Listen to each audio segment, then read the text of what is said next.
How to send PDF to email. Hi everyone, I'm here to assist you today without any delay. Let's jump right in. First, open Google Chrome, then open Gmail in here.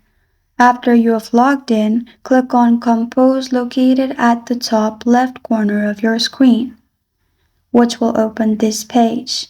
At the bottom, you'll find Clip-like option, which is Attach Files. Click on it. Then it will open all the files of your device. Select the PDF and press on Open at the bottom, which will insert the PDF file. Then add recipients at the top. Then add your subject.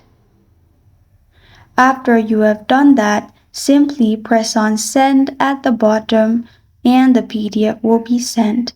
This is how to send PDF to mail. Thank you for joining me today. If this video helps you out, please leave a like and subscribe for more. Got a question or want to suggest a topic? Comment below. Thank you for watching.